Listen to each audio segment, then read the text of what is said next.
Bon, salut à tous.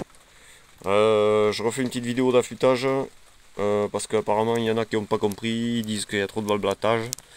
Donc on va essayer de ne pas dépasser les 5 minutes. Ça va aller vite et fort. T'as intérêt à bien comprendre, ouvrir les yeux et les oreilles. Donc ici, on a ce qui s'appelle le limiteur de profondeur. Là. Ça, c'est la gouge. Si tu le baisses pas, de temps en temps, avec la lime plate, parce que tu vois ta gouge, elle est inclinée vers le bas, elle est embillée, donc plus tu ronges là, plus elle descend, et plus elle sera au même niveau de lui. Ce qui fait que si tu le baisses pas, lui là, hein, eh ben, la gouge elle va pas mordre, et ta chaîne, tu vas croire qu'elle coupe plus, alors qu'en fait, ici c'est un rasoir, sauf que vu qu'elle a la même taille que lui, eh ben, elle va pas mordre. Hein. Ça va faire de la poussière, et tu vas jeter une chaîne à 40 balles pour rien, quoi. Donc là, écoute bien, hein, écoute bien.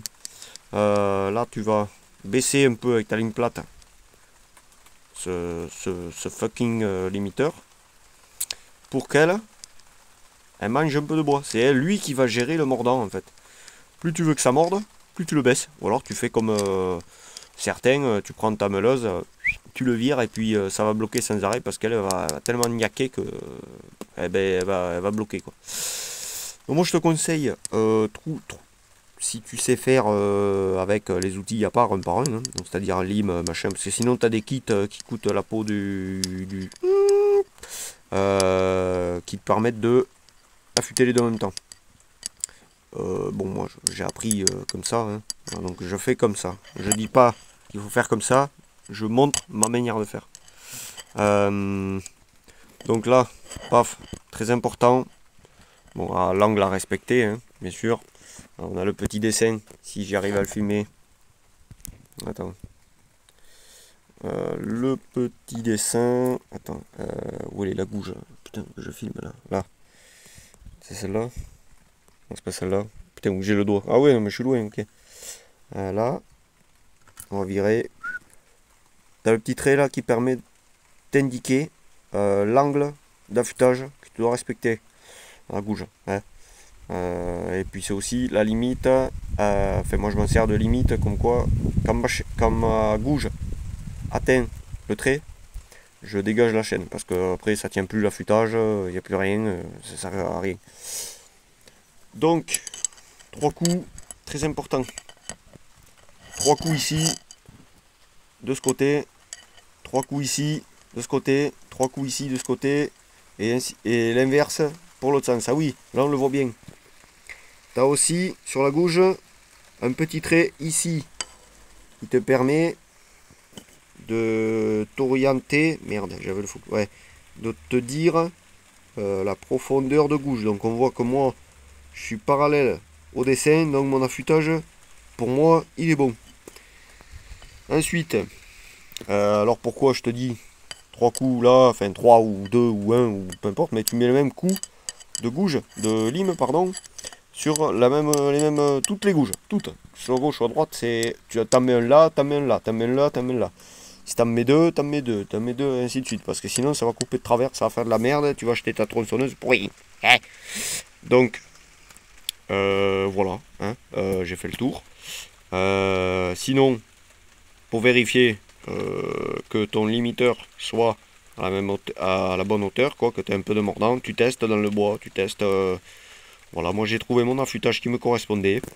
L'orientation de la lime, je vais faire sur celle-là. Pas comme ça bien sûr, ni comme ça, parce que tu vas mordre ici le maillon, ta chaîne risque de péter la tronche. Donc là, tout droit, très important, ne pas forcer. Enfin, forcer un peu, hein. Mais enfin voilà, faut accompagner. Si ta lime elle est bonne, normalement une lime ça fait une chaîne. Hein, une lime, une chaîne. Voilà, ici on est sur le 325. J'affûte avec 3 huitièmes, il y en a qui vont affûter avec d'autres trucs. Écoute, moi ça me va très bien. 3 huitièmes, non 325, j'affûte avec de là. Putain, je sais même plus. De là. Bébé. 13,16. 13,84. Putain, merde, c'est quoi la taille? Oh, je sais plus. Tellement je sais plus. Bon bref. Donc guide de 45, c'est pareil pour toutes les tronçonneuses, le même procédé. Voilà, donc entretien de la machine, hein, on voit que c'est propre. Là-dedans c'est propre. De l'autre côté le carter c'est propre, le filtre à air, etc. Entretien des machines, très important. Bientôt il y a une vidéo qui va sortir sur l'entretien des tondeuses à gazon. Pourquoi il faut pas laisser l'herbe dans le carter, tout ça. Bon bref, ça va arriver. Et la prochaine vidéo sera présentation de ma nouvelle tondeuse à gazon. Voilà pour ce qui est de l'affûtage. J'espère que ça vous a plu, que ce soit un peu plus compréhensible. Oui, ce que je vous ai oublié de vous montrer. Avec la lime plate. Hein, voilà. Si vous savez pas trop quand est-ce que faut baisser le truc, le limiteur, vous la posez sur les gouges, comme ça, à plat. Vous mettez parallèle et on voit qu'il y a un écartement à peu près de 1 ou 2 mm par rapport à la gouge.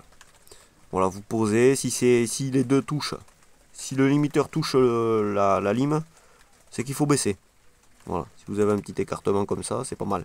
Excusez-moi, ça tremblote, c'est parce que j'ai le bras en tension. Voilà. Bon, eh bien écoutez, j'attends vos commentaires, j'espère que ce sera un peu plus clair. Aussi, tant qu'on est dans le guide, n'oubliez pas de le retourner de temps en temps. Hein. Donc il est comme ça, quand tu le démontes, tu le fous, il n'est pas à l'envers, hein. C'est pour l'user, pas qu'en bas, il faut l'user des deux côtés. Hein. Voilà, donc toujours vérifier qu'il n'y ait pas de merde dans la rainure là, de la chaîne qui se trouve ici, hein, là-dedans, là-dedans, là. Voilà. Bon, allez, putain, quel temps pourri, nom de Dieu.